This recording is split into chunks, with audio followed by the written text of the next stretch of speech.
Seul le faible murmure des moteurs de la tempête stellaire accompagnait Rick Morrison alors que le cargo massif dérivait à travers le vide de la nébuleuse de Vova.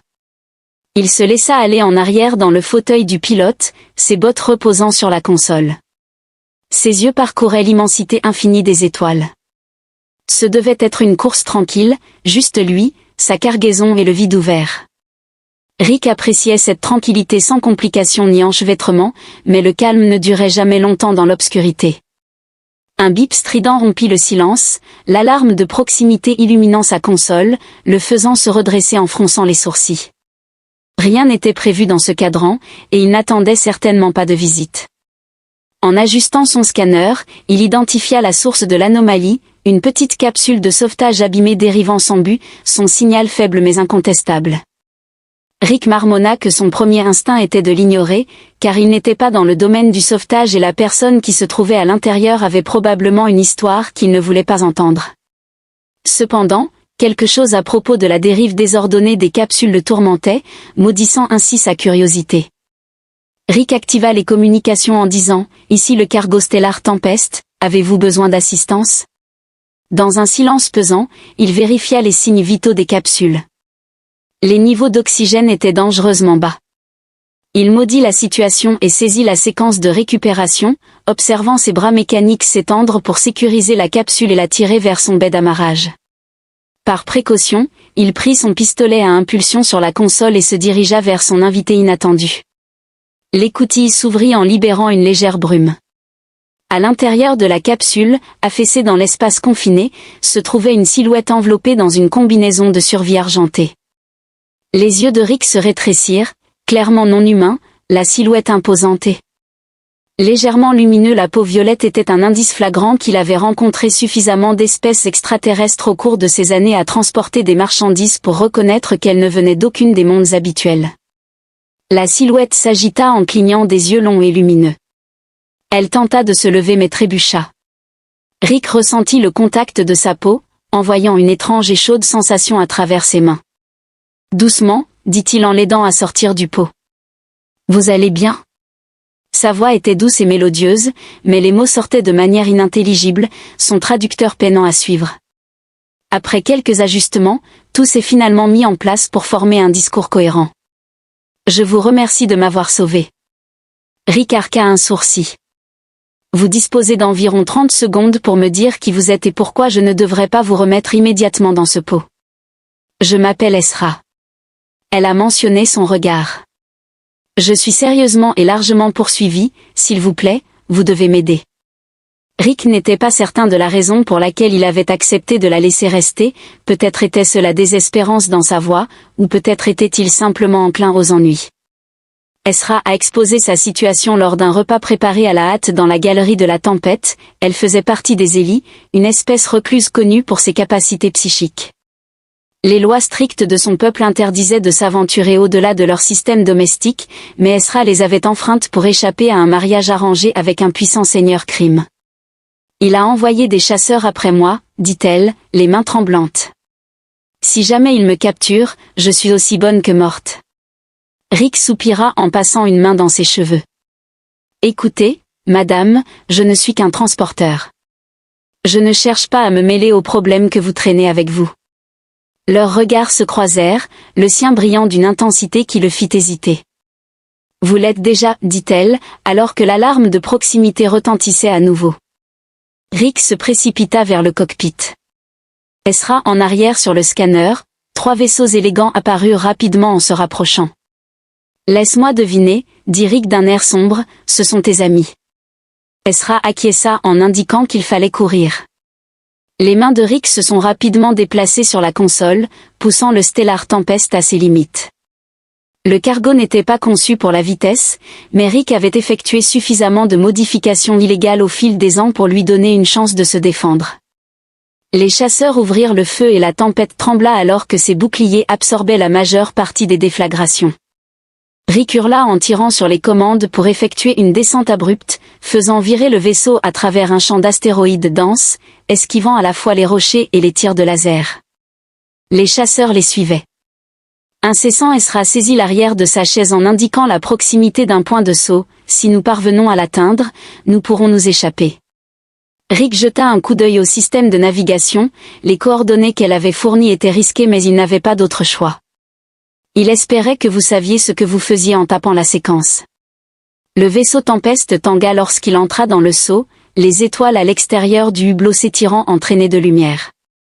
Rick expira un souffle qu'il ne se rendait pas compte qu'il retenait, ils étaient en sécurité pour le moment. Après plusieurs heures, le cargo dériva dans le calme relatif de l'espace inexploré. Rick se tenait devant le hublot, observant la lueur lointaine d'une nébuleuse. Ezra se joignit à lui, sa présence discrète mais palpable. « Merci, dit-elle doucement. Tu n'étais pas obligé de m'aider. » « Ouais, bon, » répondit Rick en se grattant l'arrière de son cou, « ne prends pas l'habitude. » Elle sourit, un sourire léger et presque irréel. « Il y a encore une chose. » Rick exprima son mécontentement en disant « Bien sûr, dans ma culture », commença-t-elle d'une voix hésitante, chercher protection revient à revendiquer un lien, un compagnon. Ce lien est le seul moyen pour moi d'invoquer le sanctuaire selon le droit interstellaire. Rick cligna des yeux en se tournant complètement vers elle. Attends une minute, est-ce que tu dis que les joues d'Hera ont rougi d'un violet plus profond pour assurer ma sécurité? Je dois vous déclarer légalement comme mon conjoint, cela nous lie juridiquement. Rick fixa son regard sur elle, son esprit travaillant à toute vitesse. Il avait mille raisons de refuser, ce n'était pas son problème et les implications d'une telle affirmation étaient énormes. Cependant, quand il plongea son regard dans le sien, il vit une vulnérabilité qui toucha quelque chose de profond en lui. « Eh bien, dit-il enfin, cela vient de devenir bien plus compliqué. » Rick a eu du mal à trouver le sommeil cette nuit-là, allongé dans son lit à regarder la lumière vacillante au-dessus de lui. Les paroles d'Hera résonnaient en boucle dans son esprit. Il devait me déclarer comme son partenaire, que diable cela signifiait-il même? Il n'était pas un simple espaceur naïf, il savait que les cultures extraterrestres pouvaient être compliquées, mais les lois du sanctuaire, les liens de partenariat et les seigneurs criminels n'étaient pas exactement sur la liste des choses auxquelles il avait souscrit lorsqu'il avait acheté le Stellar Tempest. Et pourtant, le voilà avec une jeune alien fugitive dans son vaisseau, et ses problèmes étaient désormais ses problèmes. En grognant, il se leva du lit et se dirigea vers la cuisine.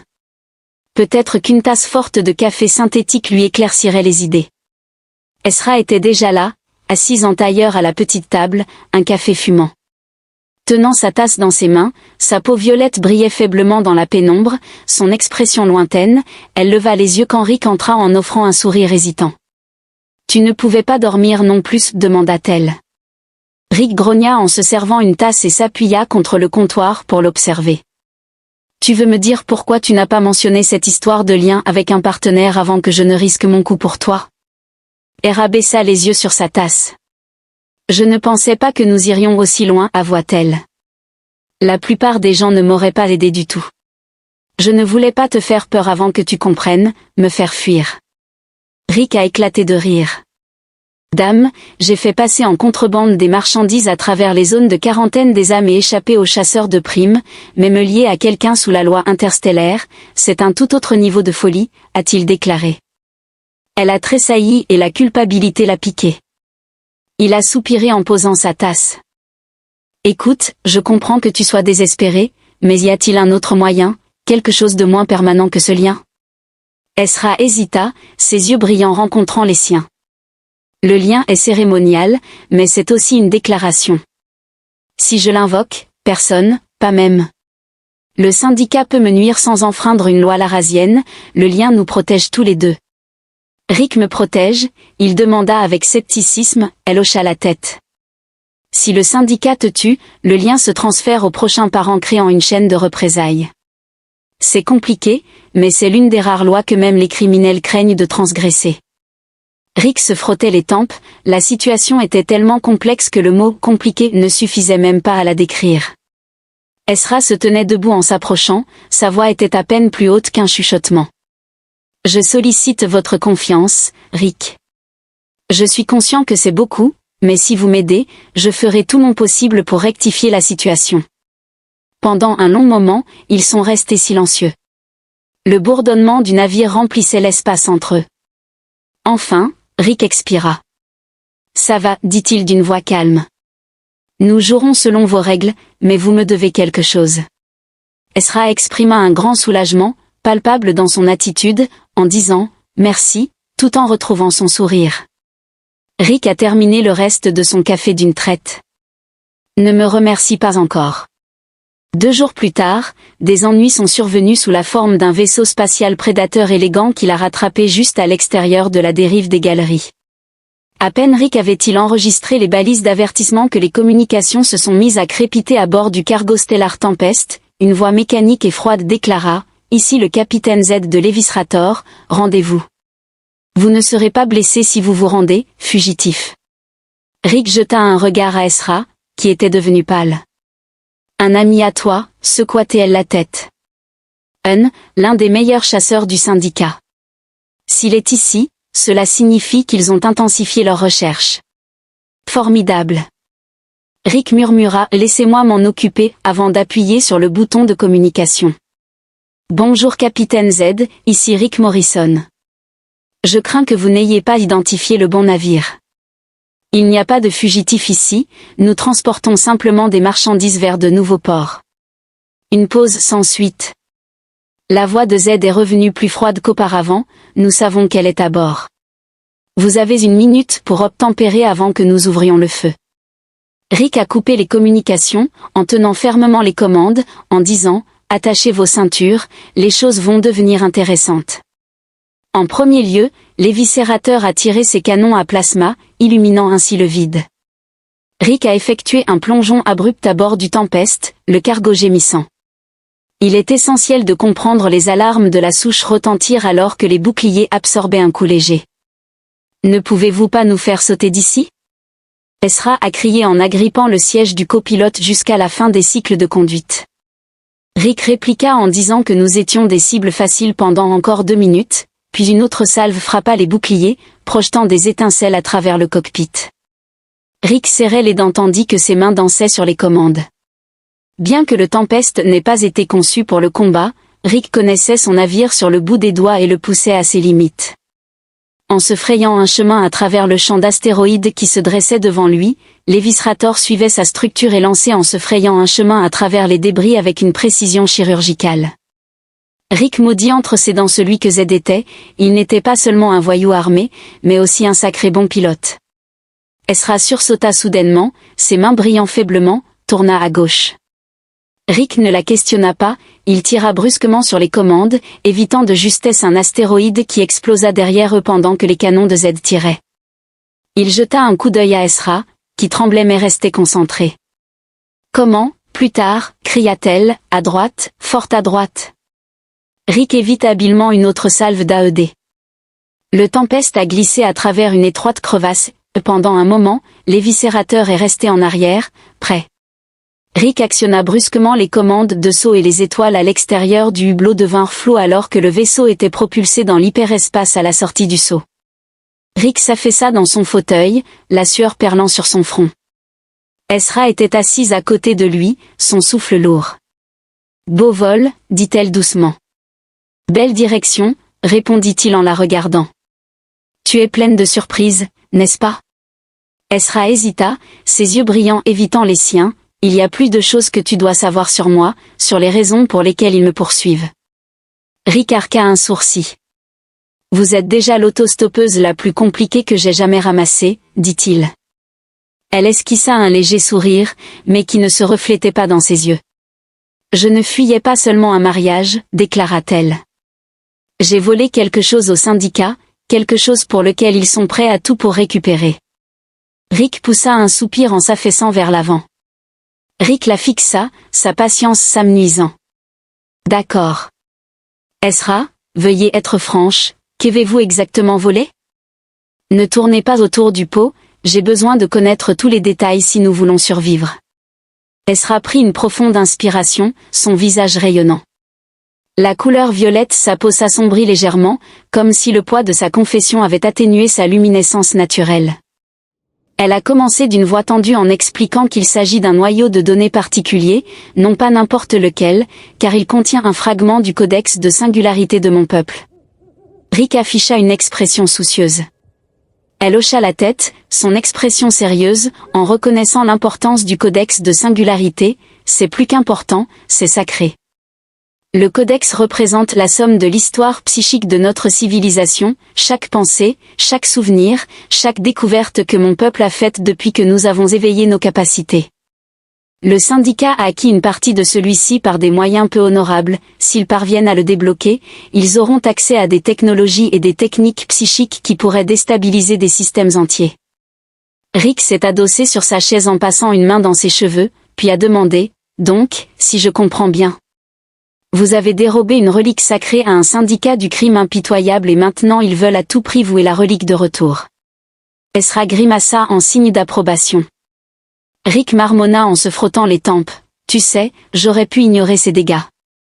L'escape pod aurait pu dériver juste à côté et continuer ma belle et simple vie, mais non, j'ai dû jouer les héros. »« Je suis désolée, Ezra, dit-elle à voix basse. Je n'ai pas voulu t'impliquer dans tout ça. » Rick soupira en agitant la main. Trop tard pour ça maintenant. Ce qui est fait est fait. Mais si je dois t'aider, j'ai besoin de tout savoir. Où se trouve le cœur de Donné? Et Essa hésita, puis plongea sa main dans les plis de sa tunique. D'une poche cachée, elle sortit une petite sphère chatoyante, de la taille d'une bille, pulsant faiblement d'une lumière surnaturelle, avec des motifs complexes tourbillonnant à sa surface. « Voici », dit-elle en la lui tendant. Rick observait la sphère, ressentant une étrange attraction comme si elle était vivante. Il résista à l'envie de la toucher et se demanda, « Tu l'as juste transportée tout ce temps, et si on t'avait attrapée avant que je n'arrive ?» « J'avais prévu de la détruire si nécessaire, » dit-elle en serrant la sphère protectrice. « Mais tant qu'il y a une chance de la rendre à mon peuple, je ne peux pas abandonner. » Rick arpentait le cockpit, son esprit en pleine effervescence. Il est impératif de cesser de fuir si nous voulons échapper à ce syndicat.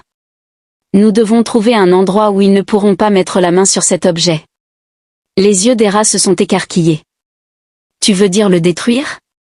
Rick a rapidement secoué la tête en disant « Je ne vais pas commencer à manipuler quelque chose qui semble prêt à exploser en feu d'artifice psychique, mais nous pouvons le cacher quelque part en sécurité. Le syndicat ne penserait pas à chercher. » Ezra fronça les sourcils, ses yeux brillants se rétrécissant, tandis que Rick esquissait un sourire narquois, une lueur espiègle dans le regard. « Tu as déjà entendu parler du cluster du voile ?» demanda-t-il. Son expression passa de la confusion à l'alarme. « Tu ne peux pas être sérieux. Le cluster du voile est un cimetière où aucun pilote sain ne se risquerait. » Rick a demandé lequel. Cela en fait l'endroit idéal pour se cacher. Les tempêtes de radiation et les anomalies gravitationnelles rendent la navigation presque impossible, personne en possession de ces moyens ne nous suivrait là-dedans. L'hésitation d'Hera était évidente, mais elle finit par acquiescer. « Si vous pensez que c'est notre meilleure chance. »« Je vous fais confiance », s'exclama Rick en frappant ses mains l'une contre l'autre.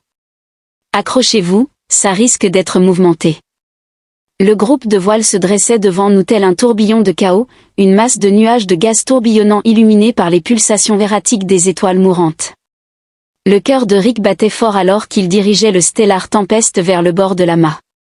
Les capteurs du navire lancent des avertissements concernant les conditions dangereuses. Cela est aberrant. Ezra marmonna en agrippant le siège du copilote. Bienvenue dans ma vie. Rick a répondu à son focus. Très tranchant.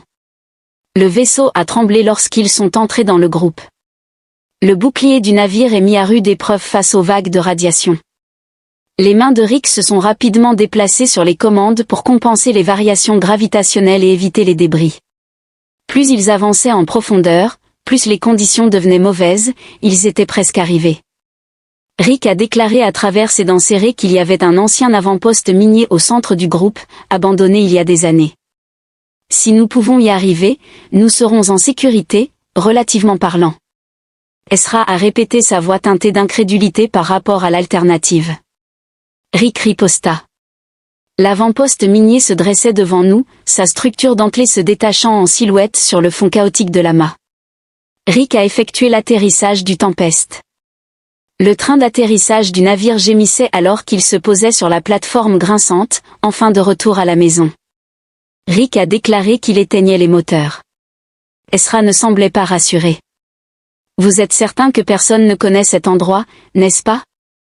Rick déclara en saisissant son pistolet à impulsion sur la console. Personne n'est venu ici depuis des décennies, les tempêtes de radiation s'en assurent.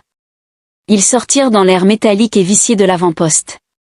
La structure était étrangement silencieuse, ses couloirs jonchés de débris et d'équipements abandonnés depuis longtemps.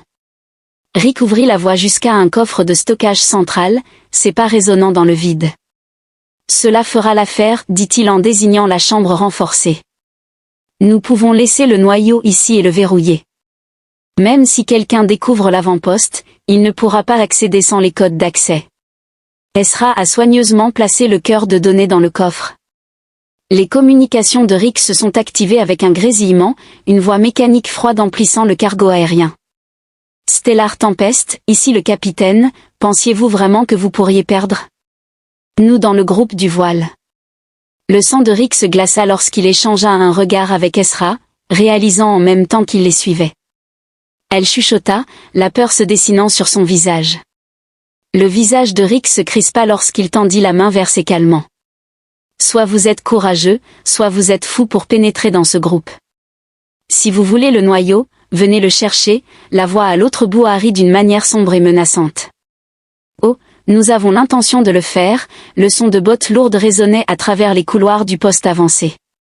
Rick a tiré Ezra derrière une pile de caisses de marchandises rouillées alors que les premiers pas lourds résonnaient de plus en plus près. Le poste avancé, déjà étrangement silencieux, résonnait maintenant des bruits métalliques aigus des bottes approchantes et du léger bourdonnement des armes à haute énergie que l'équipage de l'éviscérateur avait débarqué. Comment diable nous ont-ils suivis? Rick siffla en serrant fermement son pistolet à impulsion. Les yeux brillants d'Hera balayaient leur cachette. Il devait s'agir du noyau, émettant une faible résonance psychique. Avec un tracker expérimenté, il pourrait le suivre même à travers les tempêtes de radiation. Rick exprima son mécontentement en disant « Bien sûr que ça ne va pas, d'accord, nouveau plan. » Ezra hocha la tête, son expression indiquant qu'elle resterait près de moi suffisamment longtemps pour regretter tous ses choix de vie. Le premier mercenaire, Grim, contourna le coin vêtu d'une armure noire, le visière de son casque brillant d'un rouge menaçant. Rick n'a pas hésité et a tiré le tir de pouls frappant le mercenaire. Touché en plein cœur, l'homme s'effondra en grognant, mais sa chute alerta les autres. Une vive rafale de plasma fila près de la tête de Rick, brûlant la caisse derrière lui. Il se baissa en entraînant Ezra avec lui, alors que l'air se remplissait des détonations assourdissantes des tirs. Ils nous prennent en tenaille. Ezra a crié, sa voix à peine audible au milieu du chaos. Rick jeta un coup d'œil autour du coin et compta 3 autres mercenaires avançant vers leur position. Il saisit une grenade à sa ceinture, l'arma et la lança en direction du groupe le plus proche. L'explosion a secoué le couloir, projetant des débris en l'air et interrompant momentanément les tirs. Rick aboya en tirant Ezra sur ses pieds, ils ont sprinté dans le couloir en se faufilant à travers le labyrinthe et la structure de l'avant-poste, les bruits de poursuite résonnaient derrière eux, les mercenaires. Inlassablement, ils atteignirent une impasse devant une cloison étanche scellée sans panneau de contrôle visible. Rick maudit entre ses dents, pivota en levant son pistolet, prêt à faire un dernier stand. Avant qu'il ne puisse tirer, Ezra s'avança, ses mains brillant plus intensément que jamais, tandis qu'un bourdonnement surnaturel emplissait l'air. Les mercenaires ont brusquement stoppé, leurs armes levées, mais avant qu'ils ne puissent tirer, une vague d'énergie chatoyante a jailli des mains d'Hera, les percutant comme une vague déferlante. Les mercenaires furent repoussés, lâchant leurs armes qui tombèrent au sol, certains se tordant de douleur en se tenant la tête. Alors que d'autres restaient immobiles, Rick la fixait intensément, la bouche entr'ouverte. Agap, qu'était-ce que c'était que ça? Les mains lumineuses d'Hera se sont assombries et elle a vacillé, sa respiration laborieuse. Un pouls psychique qui désactive temporairement leurs esprits, mais je ne peux pas le refaire sans repos. Rappelle-moi de ne jamais te mettre en colère. Rick marmonna en enjambant les mercenaires inconscients et en récupérant l'une de leurs armes. Alors qu'ils atteignaient la salle de contrôle centrale, les lutins continuèrent à avancer et les communications crépitèrent à nouveau. La voix de Z était douce et glaçante, chaque mot dégoulinant d'une confiance impressionnante. Ezra Rick, fronçant les sourcils, remarqua « Je vois que tu as été retenu. Je dois admettre que je t'ai sous-estimé. Il scruta le panneau de contrôle à la recherche de quelque chose qu'il pourrait utiliser pour verrouiller le poste avancé ou s'échapper. Si tu es si impressionné, pourquoi ne descends-tu pas ici et lui dis toi-même? Un petit rire résonna dans le calme. Patience, Morrison, tu me verras assez tôt. Mais d'abord, je te suggère de te rendre. Tu ne peux pas gagner contre moi. Rick jeta un regard à Ezra qui secoua vivement la tête. Ignore-le, dit-elle. Il essaie de nous déstabiliser. Oui, eh bien, ça marche, marmonna Rick, mais je ne lui donnerai pas la satisfaction. Soudain, l'avant-poste trembla, les lumières vacillant. Rick regarda avec inquiétude, le visage d'Hera blêmi. Il essaie de déstabiliser le réacteur. Si celui-ci devient critique, nous sommes perdus. Rick a fini par frapper son poing contre la console, super, vraiment super. Rick s'affairait avec ardeur aux commandes, contournant les anciens systèmes de sécurité et activant chaque mécanisme de défense disponible, les tourelles automatisées prenaient vie et les portes blindées se refermaient derrière lui. Les mercenaires n'auraient pas une tâche facile pour atteindre le cœur maintenant, ce qui devrait les ralentir, déclara Rick en s'essuyant la sueur du front, mais il est seulement question de temps avant que Z ne trouve comment contourner tout cela. Nous avons besoin d'une stratégie de sortie. Ezra fixa son regard sur les données tourbillonnantes affichées sur la console. Si nous ne pouvons pas emporter le noyau avec nous, nous devons le détruire, ce qui lui fit froncer les sourcils. Rick se tourna vers elle, stupéfait. Tu veux le détruire? N'as-tu pas dit que c'était sacré pour ton peuple? Oui, répondit-elle, sa voix tremblante, mais si le syndicat parvient à le déverrouiller, d'innombrables vies seront en danger. Je ne peux pas laisser cela arriver. Rick hésita puis acquiesça avec gravité. D'accord. Comment devrions-nous procéder? Ezra posa sa main sur la console, sa peau lumineuse interagissant avec les flux de données du système ancien, éclairant la pièce pendant qu'elle cherchait les protocoles de sécurité de secours de l'installation. Finalement, elle le trouva, une séquence d'autodestruction menaçant l'intégrité de la voûte. Si nous l'activons, dit-elle, le cœur sera anéanti, mais nous n'aurons que quelques minutes pour nous échapper. Rick jeta un coup d'œil à l'écran, puis à Ezra, pas de pression, avant qu'Ezra ne puisse lancer la séquence, le cloisonnement derrière eux explosa. Rick protégea son visage de l'explosion en toussant alors que la fumée remplissait la pièce une fois dissipée. Le capitaine Z se tenait dans l'encadrement de la porte, sa silhouette imposante se dessinant sous les lumières vacillantes.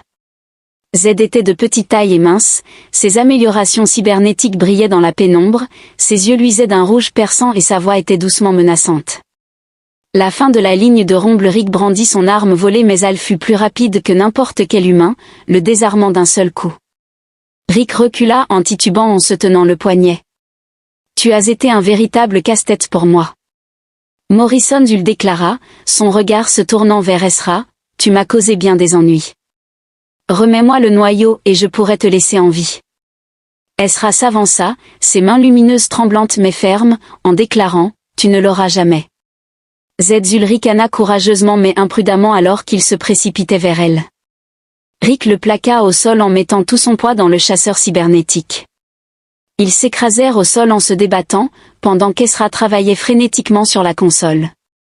Je suis désolé, pouvez-vous fournir une phrase ou un paragraphe à paraphraser? Elle a crié qu'elle avait besoin de temps, prenez tout le temps nécessaire. Rick esquiva de justesse une lame qui s'étendait du bras de Z en grognant, je l'ai là où je le veux. Zul projeta Rick à travers la pièce comme une poupée de chiffon, puis reporta son attention sur Ezra. Cependant, avant qu'il ne puisse l'atteindre, Rick attrapa une clé à molette à proximité et la lança de toutes ses forces. Elle frappa l'œil cybernétique de Z, provoquant une pluie d'étincelles à travers la pièce. La voix d'Ezra retentit, c'est fait. Les alarmes retentirent alors que la séquence d'autodestruction s'activait, et l'expression de Z. Vous êtes des imbéciles, tordus par la colère. Yuk mourut avec cela, Rick se releva en attrapant la main d'Hera, en disant, pas si nous vous battons à la sortie, le teint. Rick et Ezra ont couru à toute vitesse à travers les couloirs de l'édifice en ruine. L'alarme assourdissante d'autodestruction poussant les membres de l'équipe en avant, les murs tremblaient à chaque explosion, des morceaux de métal et de débris tombant autour d'eux, derrière eux. La voix mécanique déformée du capitaine Z résonnait encore, déterminé à capturer son but. Tu ne peux pas fuir éternellement. Alors que Z poussait un cri, le bruit de ses bottes résonnant contre le sol se rapprochait. Rick jeta un coup d'œil en arrière, serrant les dents. Ce type ne lâche rien, pensa-t-il. La lueur des rats avait encore diminué, témoignant de son épuisement. Nous y sommes presque, le vaisseau est juste là-bas, annonça-t-il. Ils virèrent au dernier virage et la rampe d'embarquement du Stellar Tempest s'étendait devant eux. En attendant, Rick a fait monter Ezra en premier, tirant quelques coups désespérés derrière lui pour maintenir Z à distance. Le chasseur esquiva sans effort, ses améliorations cybernétiques lui conférant une précision mortelle. Allez, démarrez les moteurs. Rick a crié en claquant le panneau de contrôle de la rampe alors qu'il se précipitait à bord, la rampe commençant à se rétracter juste au moment où Z se précipitait en avant, ses doigts métalliques griffant pour trouver une prise. Rick tira un dernier coup de feu, cette fois-ci il atteignit sa cible. La main de Mark Z a étincelé violemment et il est tombé en arrière, disparaissant dans le chaos de l'effondrement de l'avant-poste. Rick s'effondra sur le siège du pilote, ses doigts volant sur les commandes. Accrochez-vous, Ezra, cela va être serré. Le Tempest rugit en allumant ses propulseurs brillants alors qu'il décollait, Rick poussait les moteurs à leur limite. Le navire tremblait alors qu'il s'échappait de l'avant-poste, juste au moment où l'explosion finale le consumait derrière eux, la structure implosait dans un éblouissement. La cascade de lumière fait vibrer l'onde de choc. La pièce de théâtre La Tempête alors qu'il s'éloignait, le silence s'installa dans le cockpit, interrompu uniquement par le bourdonnement régulier des moteurs. Rick s'affaissa dans son siège en expirant profondément, puis déclara « C'était officiellement la chose la plus stupide que j'ai jamais faite. » Ezra esquissa un faible sourire en s'installant dans le siège du copilote. « Merci, dit-elle doucement, tu m'as sauvé, ainsi que le codex. » Rick jeta un regard vers elle, son expression s'adoucissant. « Eh bien, j'ai la mauvaise habitude de m'exposer aux ennuis, dit-il. » Ezra pencha la tête, ses yeux brillants se fixant sur les siens. « Tu n'étais pas obligé de faire tout ça, mais tu l'as fait. » « Pourquoi ?» Rick haussa les épaules en détournant le regard. « Je ne sais pas, peut-être que je ne supportais tout simplement pas l'idée que quelqu'un comme Z gagne, ou peut-être... » Il s'interrompit en se frottant maladroitement l'arrière du cou. « Peut-être que j'ai pensé que vous en valiez la peine. » Les joues d'Hera rosirent légèrement. « Je ne sais pas comment te remercier, Rick. Je vous prie simplement de ne plus me cacher de choses. » Rick suggéra en s'adossant, « Si vous transportez d'autres artefacts psychiques ou si d'autres seigneurs du crime vous poursuivent, c'est le moment de tout révéler, dit-elle en riant doucement, sa voix résonnant comme une mélodie.